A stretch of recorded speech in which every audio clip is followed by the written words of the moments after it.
Question second को अगर हम पढ़ें तो यहाँ पर कुछ लैंग्वेज बेस्ड क्वेश्चंस हमें गिवन रहेंगे और उन्हें हमें सिंपली लैंग्वेज से यानी कि जो स्टेटमेंट हमें गिवन होगी उन स्टेटमेंट से मैथमेटिकल फॉर्म में उन्हें कन्वर्ट करना होगा।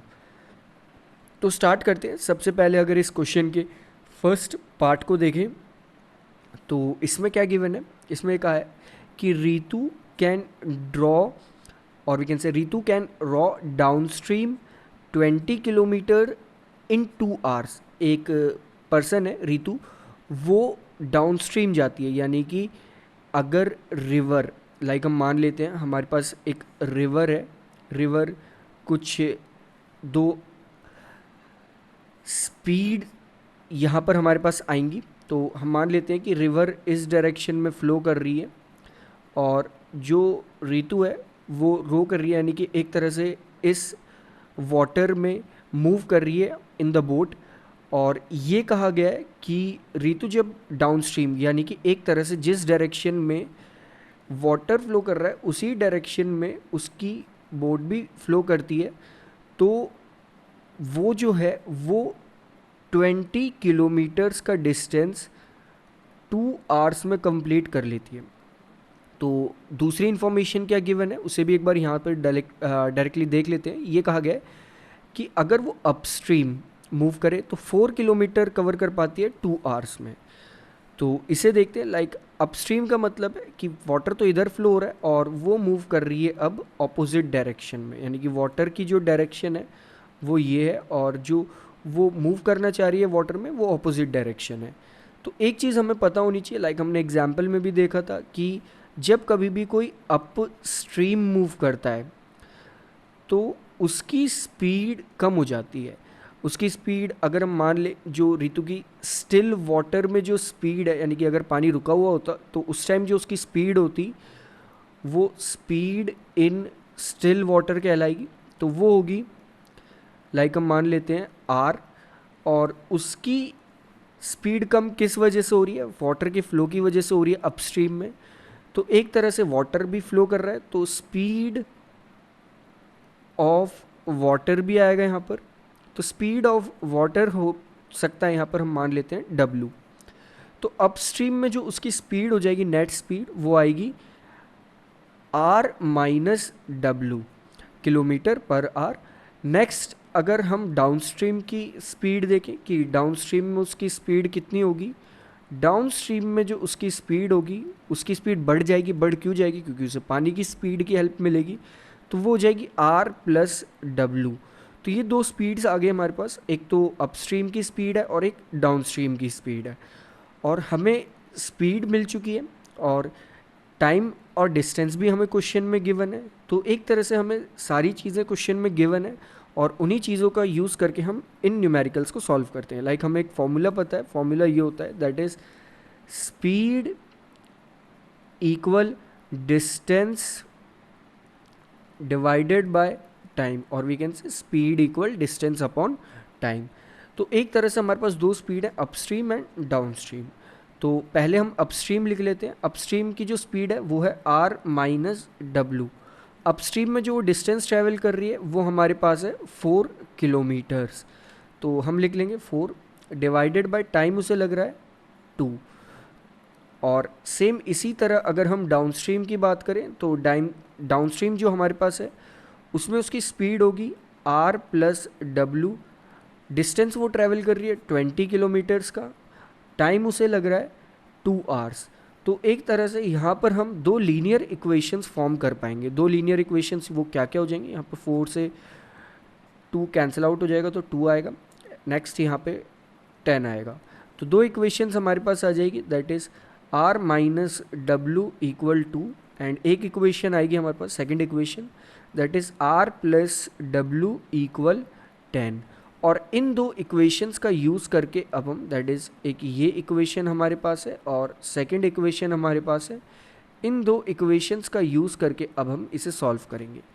लाइक हम यहाँ पर डायरेक्टली इन दोनों इक्वेशंस को ऐड कर देंगे। दोनों इक्वेशंस को ऐड करने से क्या होगा, ये दोनों इक्वेशंस जब ऐड होंगी तो W से W कैंसिल आउट हो जाएगा, तो ये आएगा 2R इक्वल 12, एंड इसकी वजह से R की वैल्यू आ जाएगी 6, और आर जो उसकी स्पीड थी दैट इज़ आर आ जाएगा हमारा 6 किलोमीटर पर आर, और हमने आर अज्यूम करा था रितु की स्पीड इन स्टिल वाटर, तो उसकी स्पीड स्टिल वाटर में हो जाएगी दैट इज़ 6 किलोमीटर्स पर आर। एंड यहाँ से हम वाटर की स्पीड भी फाइंड आउट कर सकते हैं, जस्ट हमें आर की वैल्यू किसी भी एक इक्वेशन में पुट करनी है, लाइक हम आर की वैल्यू सेकंड इक्वेशन में पुट कर देते हैं, तो हमारे पास आ जाएगा W plus 6 equal 10, and W की वैल्यू यहाँ से आ जाएगी दैट इज़ 4 किलोमीटर पर आर। सो वाटर की जो स्पीड है वो है 4 किलोमीटर पर आर, एंड जो वो उस वाटर में मूव कर रहा है उसकी जो स्पीड है वो है 6 किलोमीटर पर आर। डाउनस्ट्रीम और अपस्ट्रीम के जो क्वेश्चंस होते हैं वहाँ पर हमें एक चीज़ यही ध्यान रखनी है कि जब कभी भी हमें इस टाइप के क्वेश्चन गिवन होंगे वहाँ पर अपस्ट्रीम में स्पीड एक तरह से सब्ट्रैक्ट हो जाती है एंड डाउनस्ट्रीम में एक तरह से स्पीड ऐड अप हो जाती है। और हम यहाँ से ये कैसे पता करेंगे कि हम जो ट्रैवल कर रहा है उसकी स्पीड में से वाटर की स्पीड को सब्ट्रैक्ट करें, यानी कि एक तरह से हम यहाँ देख सकते हैं कि आर हमने पहली ग्रेटर मान लिया, अगर आर ग्रेटर नहीं होता, पानी की स्पीड ज़्यादा होती, तो ऑब्वियसली वो कभी भी इस डायरेक्शन में तो मूव कर ही नहीं पाता। जो भी इस वाटर में मूव करेगा वो इस डायरेक्शन में कब मूव करेगा, जब आर जो होगी यानी कि एक तरह से उसकी खुद की जो स्पीड होगी वो वाटर की स्पीड से ज़्यादा हो। So next part of the question is second part. Like सबसे पहले देखते हैं कि सेकेंड पार्ट में हमें गिवन क्या है, क्वेश्चन को पढ़ लेते हैं एक बार, क्योंकि एक इंटरेस्टिंग क्वेश्चन होने वाला है, क्योंकि इस टाइप के क्वेश्चंस अभी तक आपने सॉल्व नहीं करे हैं। यहाँ से आपका एक कंसेप्ट प्रिपेयर होगा कि वर्क से रिलेटेड क्वेश्चंस आप कैसे करेंगे। लाइक इसमें कहा गया है कि 2 womens and 5 men can together finish an embroidery work in 4 days, while 3 women and 6 men can finish it in 3 days. Find the time taken by one woman alone to finish the work and also that taken by a man alone. तो ये कहा गया है कि अगर एक work है, work कुछ भी हो सकता है, लाइक हम अज्यूम कर लेते हैं कि जो वर्क है हमारे पास वो एक है, तो हम पुट कर देंगे कि वर्क इक्वल 1। नेक्स्ट ये कहा गया है कि 2 वुमेन्स यानी कि 2 वुमेन्स जो हैं वो प्लस 5 मेंस अगर उस वर्क को करते हैं तो वो 1 डे में कंप्लीट कर सकते हैं, और वी कैन से यहाँ पर कहा गया 4 डे में, 4 डेज में कंप्लीट कर सकते हैं। तो एक तरह से एक लैंग्वेज में ये कह दिया गया है कि 2 women plus 5 men can complete a work in 4 days। And दूसरी लैंग्वेज में यानी कि दूसरा जो स्टेटमेंट है उसमें ये कहा गया है कि 3 विमेंस प्लस 5 और वी कैन से 6 मेंस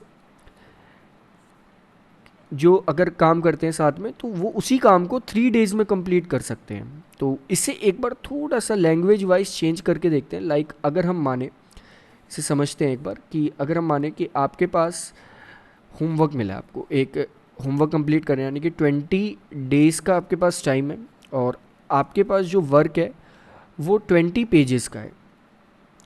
तो इस अकॉर्डिंग आप डेली कितने पेजेस करेंगे, यानी कि 1 डे आप कितने करेंगे, तो 1 डे के लिए आप क्या करेंगे, ये जो वैल्यू है यहाँ पर इसे कहाँ शिफ्ट कर देंगे, नीचे। तो आपका 1 डे का आ जाएगा कि आप एक दिन में कितने पेजेस लिखेंगे, तो 1 डे में आपका आ जाएगा 20/20 पेजेस, या फिर हम सिंपली कहें तो 1 डे यानी कि एक दिन में आप 1 पेज लिखोगे। तो एक तरह से अगर हम इसी कंसेप्ट को ध्यान रखें कि ये जो हमारे पास कंसेप्ट है इसे ही ध्यान में रखें, दैट इज़ किस टाइप से आप वर्क डन करोगे, उसी चीज़ को यहाँ अप्लाई करें। लाइक हम मान लें कि हमसे जो पूछा गया है, हमसे क्या पूछा गया है, हमसे ये पूछा गया है कि 1 वुमेन अकेले उस वर्क को कितने दिन में करती है। हम मान लेते हैं कि वो जो वुमेन है, लेट वुमेन यानी कि 1 women can complete the work in X days, यानी कि हमने काम माना था कि वो 1 वर्क है यानी कि एक काम करना है, सब मिलके कर रहे हैं। अब इस केस में ये वुमेन अकेले करेगी, तो इस केस में क्या होगा, एक्स डेज में वो क्या कर रही है, वन वर्क, तो ये चीज़ हम लिख सकते हैं। लेकिन अगर हम ये देखें कि वो एक दिन में कितना काम कर रही है, तो उसका वन डे का जो वर्क आएगा वो हो जाएगा, वन डे का जो उसका वर्क आएगा विमेन का, वो हो जाएगा 1/x। ये इम्पॉर्टेंट चीज़ है कि ये वन डे का वर्क जो है वो 1/x कैसे आया। ये चीज़ आपने यहाँ देखी कि आपने सिंपली जो डेज थे, यानी कि अगर ये x था तो आपने इसे नीचे शिफ्ट कर दिया वर्क के, तो यहाँ पर भी हमने यही करा, वर्क के इसे x को नीचे शिफ्ट कर दिया, तो ये आ गया 1/x। तो यानी कि उसका वन डे का जो वर्क होगा वो होगा 1/x। सेम इसी तरह से हम मैन के लिए भी लेट कर लेंगे, that is let one man can complete, that is complete the work in y days. तो अगर एक मैन वाई डेज लगा रहा है काम कंप्लीट करने के लिए, तो उसका पर डे का जो वर्क है वो कितना आ जाएगा, हमने क्या कहा कि वाई डेज में वो उस काम को कंप्लीट कर रहा है, यानी कि एक वर्क जो अभी मिला है उन्हें उसे कंप्लीट कर रहा है, तो ये आ जाएगा वन डे का जो उसका काम आएगा, दैट इज़ वन डे उसका जो वर्क आएगा वो आएगा वन डे इक्वल 1/y। यानी कि जो मेंस एक दिन में काम करते हैं वो 1/y एंड जो विमेंस एक दिन में काम करते हैं वो 1/x है। दूसरी चीज़ हमसे ये कही गई है इस क्वेश्चन के अकॉर्डिंग कि पहली जो स्टेटमेंट दी है उसमें ये कहा गया है कि टू विमेंस, एक विमेन तो एक दिन में 1/x काम करती है, तो दो विमेंस कितना करेंगी, 2 मल्टीप्लाइड बाय 1/x। तो 1/x की मल्टीप्लाई हम 2 में करेंगे तो ये हो जाएगा 2/x, that is 2 multiplied by 1/x directly, plus ये अकेली नहीं, प्लस इसके साथ कोई और भी है, दैट इज़ जो इस क्वेश्चन के अकॉर्डिंग गिवन है कि 5 मैन जो काम कर रहे हैं, तो 5/y, क्योंकि 5 मैन एक दिन में 1/y वर्क करते हैं, तो पांचों मैन एक दिन में 5 multiplied by 1/y work complete करेंगे। इसे भी समझ लेते हैं एक बार कि ये कैसे आया। लाइक अगर आप माने कि आप तो एक दिन में एक पेज लिखते हैं, लेकिन आप ही की तरह कोई एक और आ जाए, तो अब क्या होगा, अब आप हो गए 2, तो अब आप वन डे में वर्क कितना कर पाएंगे, दोनों मिलके 2 मल्टीप्लाइड बाय 1, यानी कि अब आप 2 पेजेस लिख पा रहे हैं वन डे में। लेकिन इसी तरह से हम सेम अगर इसी तरह से देखें, अगर 3 पर्सन आ जाएं तो अब एक दिन में आप ही की तरह 3 पेजेस लिखे जाएंगे। तो अगर आप एक दिन में 1/x काम कर रहे थे, 5 लोग उस काम को करने आ गए, या 3 लोग उस काम को करने आ गए, या 2 लोग उस काम को करने आ गए, तो डायरेक्टली हमें इसी में ही तो मल्टीप्लिकेशन करनी है। तो अब हमें पता चल चुका है कि एक दिन में ये कितना काम कर रहे हैं। एक दिन में 2 वुमेन्स इतना काम कर रही हैं मिलके, और 5 मेंस इतना काम कर रहे हैं, और ये 7 यानी कि 7 मिलके टोटल इतना काम कर रहे हैं। लेकिन ये एक दिन तक तो करते नहीं रहे, इन्होंने लगातार 4 दिनों तक काम करा, तो मल्टीप्लाइड बाय 4, यानी कि ऐसे ही 4 दिन तक चलता रहा। और जब इन्होंने 4 दिन तक ऐसे ही काम करा तो इन्होंने टोटल कितना काम करा, दैट इज़ 1। ये हमारी इक्वेशन बनाने के लिए हमारा बेस होगा।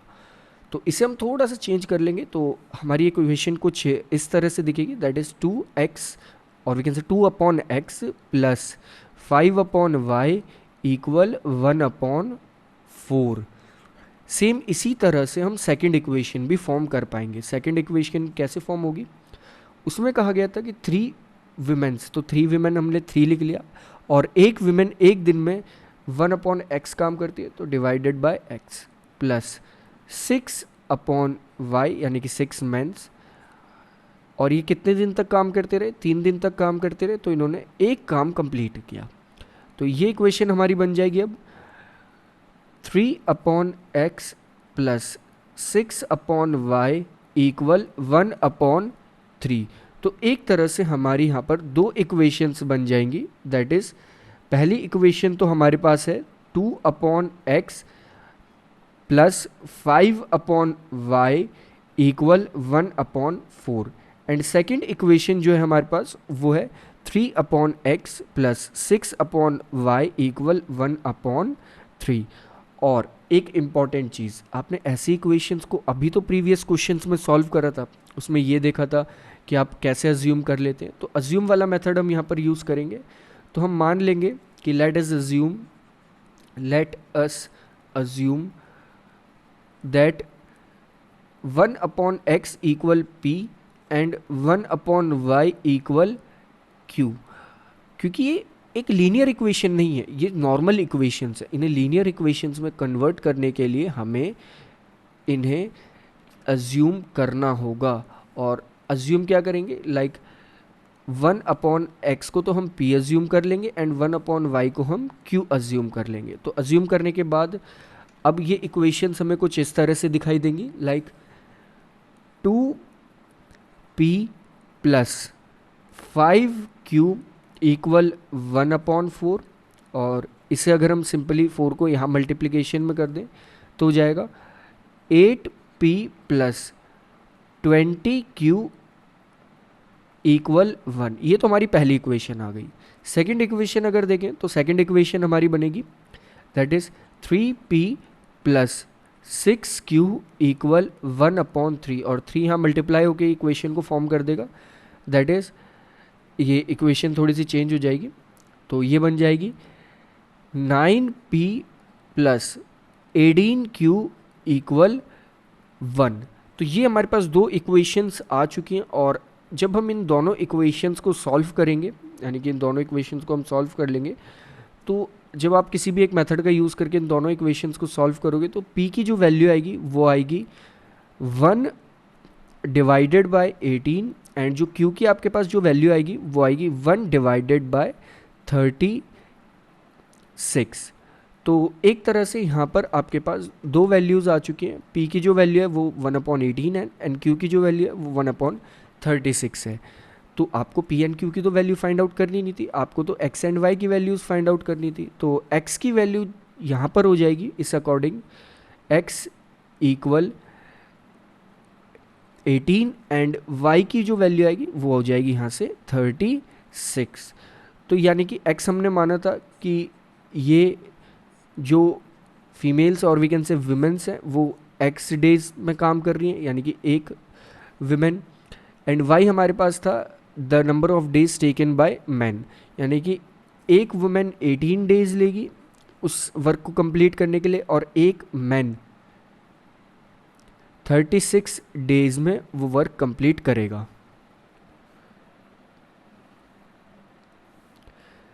So the third part of the question is we have Ruhi travels 300 kilometer to her home partially by train and partially by बस।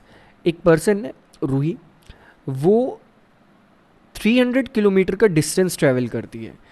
कुछ डिस्टेंस तो वो ट्रैवल करती है बाय ट्रेन एंड कुछ डिस्टेंस वो ट्रैवल करती है बाय बस। लाइक हम मान लेते हैं कि वो ए पॉइंट से बी पॉइंट पर जा रही है, दैट इज़ ए से बी तक का जो डिस्टेंस है वो है टोटल 300 किलोमीटर्स। तो 300 किलोमीटर्स का वो डिस्टेंस ट्रैवल करना है उसे, 300 किलोमीटर्स। लेकिन कैसे वो डिस्टेंस ट्रैवल करेगी, कुछ डिस्टेंस तो वो ट्रैवल करेगी बाय ट्रेन एंड कुछ डिस्टेंस उसने ट्रैवल करा बाय बस। तो हम पहली चीज़ ये अज्यूम कर लेते हैं कि जितना उसे टाइम ट्रेन से लगा उसे हम टी और टी के नीचे स्मॉल टी लिख देंगे, दैट इज़ ट्रेन से जितना टाइम लगा, time taken by the train, और जितने टाइम के लिए वो ट्रेन में रही, प्लस जितना टाइम उसे बस से लगा दैट इज़ टी, यहाँ छोटा सा बी, ताकि हमें पता चल जाए कि जितना टाइम उसे बस से लगा है दैट इज़ टी बी। और टोटल टाइम को हम सिंपली टी से रिप्रेजेंट करेंगे। तो टोटल टाइम उसे जितना लगेगा वो होगा ट्रेन का टाइम प्लस बस का टाइम। नेक्स्ट, अगर हम एक चीज़ इंपॉर्टेंट हमें यहाँ पर ये पता होनी चाहिए, जो स्पीड का जो फॉर्मूला होता है वो होता है डिस्टेंस डिवाइडेड बाय टाइम। और अगर हम इसी अकॉर्डिंग टाइम का फॉर्मूला देखें तो जो टाइम का जो फॉर्मूला आएगा वो हो जाएगा time equal distance divided by speed. तो ये चीज़ हमें ध्यान रखनी है। इस फॉर्मूले का यूज़ करके हम इस पूरे क्वेश्चन को सॉल्व करेंगे यहाँ पर। तो स्टार्ट करते हैं। सबसे पहले अगर वो 300 किलोमीटर का डिस्टेंस ट्रैवल कर रही है, यानी कि जो टोटल उसे टाइम लगेगा वो ये कहा गया है, जब वो 60 किलोमीटर तो ट्रेन से ट्रैवल करे और बाकी का बचा हुआ बस से, यानी कि अगर वो 60 किलोमीटर ट्रेन से ट्रैवल करती है तो बाकी बच जाएगा 240 किलोमीटर, तो वो उसे बस से ट्रैवल करना होगा। तो एक तरह से हमें यहाँ पता चल जाएगा कि उसने 60 किलोमीटर तो ट्रेन से ट्रैवल करा, 240 किलोमीटर बस से ट्रैवल करा, और टोटल उसे जितना टाइम लगा है वो है 4 आवर्स। ये क्वेश्चन में गिवन है। तो हम कह देंगे कि 4 यानी कि total time equal time taken by train, train का टाइम होगा, ट्रेन से जितना distance that is 60 divided by train की जो स्पीड होगी। अब हम मान लेते हैं कि ट्रेन की जो स्पीड थी, क्योंकि अब हमें यहाँ पर ट्रेन और बस की स्पीड नहीं पता, तो जो स्पीड ऑफ ट्रेन है, ट्रेन की जो स्पीड है उसे हमने मान लिया that is small A, and जो बस की स्पीड है उसे हमने मान लिया स्पीड ऑफ बस इक्वल स्मॉल बी। तो इसे हम डिवाइड करेंगे, यानी कि ट्रेन से जितना डिस्टेंस ट्रैवल करा डिवाइडेड बाय ट्रेन की जितनी स्पीड रही होगी, प्लस टाइम जितना उसे बस में लगा होगा वो आएगा डिस्टेंस ट्रेवल्ड बाय बस दैट इज़ 240 डिवाइडेड बाय बस की स्पीड दैट इज़ बी। अब हमें यहाँ पर ये एक इक्वेशन तो एक तरह से हमें यहाँ पर मिल चुकी है, और इसी तरह अगर हम सेकेंड इक्वेशन फॉर्म करना चाहेंगे तो नेक्स्ट अगर हमें स्टेटमेंट पढ़े तो उसमें ये कहा गया if she travels 100 kilometre by train, यानी कि अब अगर वो 100 किलोमीटर ट्रेन से ट्रैवल कर रही है तो यानी कि बाकी बच जाएगा 200 किलोमीटर, तो 200 किलोमीटर उसने बस से ट्रैवल करा होगा।